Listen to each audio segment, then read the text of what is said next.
네, 안녕하세요. 레드인생입니다. 진짜 오랜만에 리뷰 영상을 찍기 위해 왔는데 지금 이클립스 1편 업로드가 됐네요. 마지막으로 2022년 6월 29일 그리고 약 한 3개월 정도 지나가지고 휴재가 마무리되어서 이렇게 이클립스 1이 올라왔는데 그 작가님께서도 미리 말씀을 하셨어요. 이제 휴재가 끝나고 나서 이클립스 에피소드가 나올 건데 그동안 주영이의 심정은 계속 우리에게 보여주지 않았었죠. 근데 이제 주영이의 심정을 우리에게 보여주는 에피소드 이클립스가 나올 것이다. 그래서 이 첫 화가 나왔네요. 좀 많이 기다렸던 에피소드기도 하고요. 저는 이제 제가 추측한 거밖에 생각을 안 해봤기 때문에 작가님의 그런 오피셜 내용을 한번 봐보도록 하겠습니다. 일단 첫 장면이 주영이로 시작을 하게 되는데 이 시점이 경우가 자리미를 좋아한다 이거를 이제 확실하게 알게 된 후 그 시점인 것 같아요. 그래서 주영이가 이렇게 생각을 해요. 찌질한 내 자격지심에서 비롯된 피해망상이어야 했다. 내가 잘못된 거여야 했다. 그러니까 원래 주영이도 경우를 굉장히 의심을 하고 있었어요. 경우가 자리미를 좋아하는 게 아닌가? 근데 그게 내가 미쳤지, 내가 왜 그런 생각을 하지? 라고 하면서 자신을 자책을 했어요. 그럴 일이 없다. 근데 그것은 주영이가 최악으로 생각했던 시나리오였던 거예요. 근데 그게 현실이 됐어. 그렇기 때문에 이 사건이 일어나면 안 됐다. 찌질한 내 자격지심에서 비롯된 피해망상이고 내가 잘못된 거여야만 했다. 그냥 내 머릿속에서만 남아야 했던 일인데 그게 현실로 벌어져서 너무 힘들어하는 것 같아요. 주영이가 많이 힘들어하죠. 대부분 사람들이 살아가면서 항상 어떤 사건을 부딪혔을 때 최악의 시나리오를 항상 생각하곤 해요. 그렇긴 하는데 보통이면 그런 최악의 시나리오는 잘 일어나지 않아요. 근데 주영이한테는 지금 일어났기 때문에 굉장히 슬퍼하는 모습을 볼 수가 있습니다. 주영이가 말을 해요. 찌질한 나를 들킬까봐, 너에게 또 미움을 받을까봐 너를 피해 도망쳤다. 그러니까 이거는 주영이가 지금 역시도 예전과는 크게 변하지 않았다라는 거를 말해주는 것 같아요. 옛날에 뭐 자림이에게 했던 그 행동들은 솔직히 주영이가 솔직하게 표현을 한 거예요. 자신이 이런 사람이고 난 이런 심정이 들고 이런 감정이 들기 때문에 너한테 이렇게 표현을 했어. 근데 자림이는 그거를 거부 반응을 보였어요. 그렇기 때문에 주영이가 굉장히 상처를 받았죠. 그래서 이런 나의 원래 모습이 찌질하다고 생각을 하는 것 같아. 주영이가 그래서 찌질한 나를 들킬 것 같아서 그렇게 모습을 계속 보이면 너한테 또 미움을 받을 것 같으니까 그래서 너를 일부러 피해 다녔다, 뭐 이런 의미로 해석이 됩니다. 나는 여전히 네가 신경 쓰였고 화가 났어. 그러니까 이것도 역시 마찬가지로 남자들이 너 주변에 있으면 예전에 내 모습과 마찬가지로 나는 계속해서 질투가 나더라. 이거를 내가 내 스스로를 감췄어. 네가 싫어하니까. 근데 감춰도 이 솔직한 나의 마음은 변함이 없었던 것 같다. 질투가 났다. 변하지 않았다. 뭐 이런 거를 의미하는 하였던 것 같습니다. 난 여전히 널 좋아한다. 그리고 그 말은 즉슨 자리미를 처음에 좋아했던 것처럼 지금 역시도 똑같은 수준으로 널 많이 좋아한다. 그거 역시 변하지 않았다. 뭐 이러면서 내용이 펼쳐지는 것 같아요. 너한테 미움받는 게 죽기보다 싫었다. 그래서 감췄다. 더 이상 내가 상처받기 싫었다. 그래서 감췄다. 근데 주영이가 여기서 하는 말이 그런데 결국 너에게 내가 받기 싫었던 상처를 주고 있었던 거다. 이게 진짜 좀 보면서 멍 때리게 된 문장인 것 같아요. 제가 이제 이거를 뭐 해석하기로는 작가님은 뭐 다른 의미로 쓰신 걸 수도 있습니다만 주영이가 본래 가지고 있던, 그러니까 자기 스스로가 말하는 찌질한 모습이 자기가 원래 갖고 있는 본래의 모습이에요. 근데 그거를 처음에는 굉장히 솔직하게 표현했어. 자림이든 친구들이든 뭐 어떻게든. 근데 친구들도 그렇고 자림이도 그렇고 이런 주영이의 솔직한 모습, 그러니까 주영이가 칭하는 자신의 그 찌질한 모습을 굉장히 싫어했어. 한심하게 생각하고. 그렇기 때문에 굉장히 상처를 많이 받으니까 주영이가 이거를 감추려고 했던 거예요. 즉 자신의 모습이 아닌 다른 모습을 연기한 거야. 자신의 모습은 이렇게 숨겨놓고 다른 모습, 남들이 바라는 모습, 그런 거를 연기를 한 거예요. 그런데 이렇게 연기하다 보니까 자림이가 주영이에게 상처를 받는 거야. 왜냐면 자림이도 이전에 주영이가 했던 행동, 말 이런 거를 이제야 이해하기 시작했어. 그렇기 때문에 주영이가 했던 행동들을 자림이도 고스란히 좀 비스무리하게 돌려주려고 해요.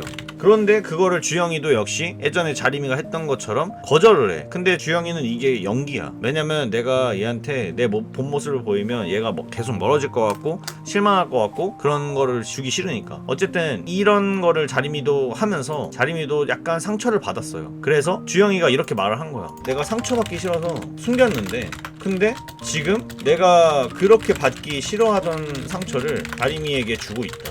그러니까 이 장면에서 주영이가 이렇게 말을 하는 거죠. 그러니까 굉장히 슬퍼하는 거죠. 내가 그동안 무슨 짓을 했지? 이런 느낌으로. 자, 이렇게 이클립스 첫 번째 40파가 본격적으로 시작을 하게 됩니다. 이야기가 넘어와서 다시 그 마지막으로 헤어졌던 그때 장면으로 돌아온 것 같아요. 주영이가 그때 옷을 입고 아마 샤워 부스 아래서 막 좀 굉장히 괴로운 모습으로 있었던 그런 그림이 기억이 나는데, 어쨌든 그렇게 해서 방바닥에 홀가당 벗고 누워있는 모습인데, 주영이는 막 생각을 해요. 자림이가 그 자신에게 했던 말들, 너 요즘 나한테 하는 짓거리 이래도 화 안 내? 저래도 화 안 내? 다 이딴 거야, 알아? 이것도 하지마 저것도 하지마, 숨은 쉬어도 되냐? 뭐 이런 거. 그러니까 자기가 자림이한테 좀 너무 멋없어 보이는 거야. 그러니까 너무 형편없다는 그런 느낌을 준 것 같은 거야. 그러니까 막 후회를 해. 근데 주영이도 알고 있었어요. 자신 행동이 뭔가 좀 잘못되고 어른스럽지 못하고 막 이런 거를. 근데 그게 마음대로 나오지 않는 거야. 그거를 이제 주영이는 자신을 찌질한 사람이라고 칭을 하는 거고, 뭐 친구들도 한심하다고 하고 이러다 보니까 주영이가 내가 잘못된 것 같다, 이제 스스로를 자책하게 되는 그런 단계로 들어서게 된 거죠. 그러면서 이제 자기가 했던 행동들을 다시 한번 되돌이켜 보는 거야. 뭐 경우한테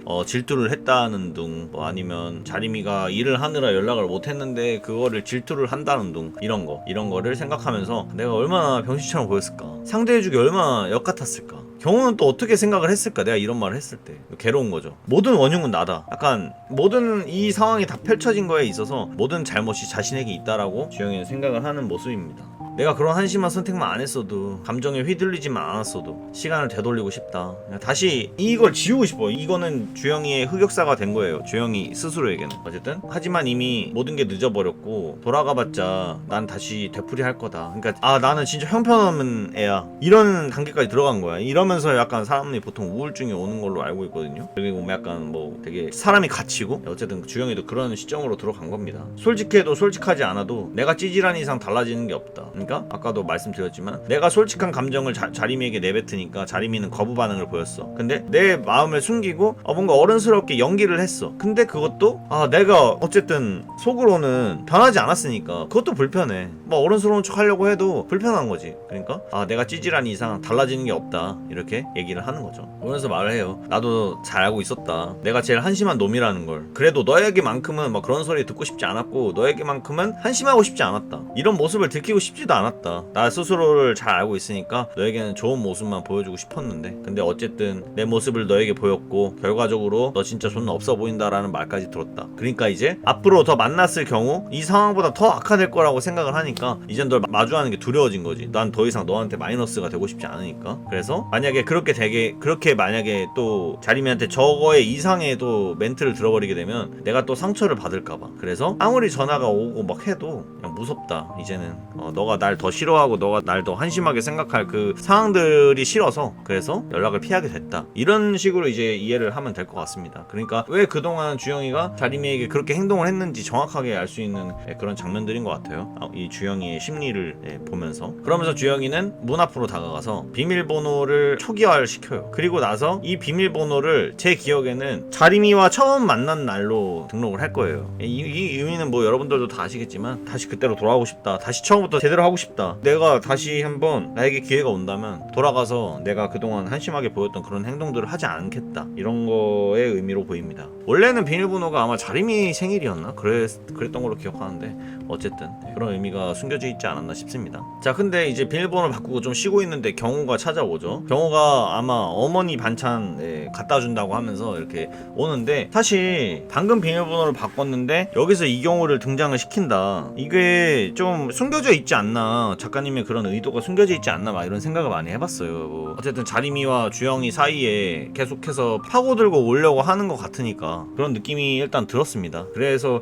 여기에도 약간 작가님의 의도가 뭔가 숨겨져 있지 않을까라는 그런 생각을 좀 해봤다. 여러분들도 생각 드시는 거 있으면 댓글에 한번 써보시기 바랍니다. 자, 그리고 나서 이제 결국 주영이가 이렇게 잠수를 타고 학교에 나가서 자림이를 이렇게 마주했을 때 더 이상 우리가 알고 있는 그 스토리대로 자림이를 좀 많이 멀리하게 되는 그런 스토리로 이어지는 것 같아요. 그러면서 이번 410화 이클립스 첫 번째 거 마무리가 됐습니다. 뭐 스토리 전개가 좀 많이 느린 느낌이 들긴 했는데, 근데 너무 이제 상세하게 주영이의 그 심정을 말해주는 것 같아서 좀 좋았던 것 같습니다. 어쨌든 많이 기다린 만큼 굉장히 내용도 좀 풍부했던 것 같고 재밌게 봤습니다. 네. 여러분들도 아마 재밌게 보셨을 거라고 생각하고요. 네, 어쨌든 이클립스 2화 다음 주에 또 리뷰를 하는 그 영상으로 찾아와 보도록 하겠습니다. 제가 요새 좀 많이 바빠서 이 채널에 잘 신경을 못 썼는데 최대한 업로드 하도록 노력해 볼 테니까요. 여러분들도 제 채널 많이 사랑해 주시기 바랍니다. 어쨌든 전 여기까지 할게요. 저는 레드인생이었습니다.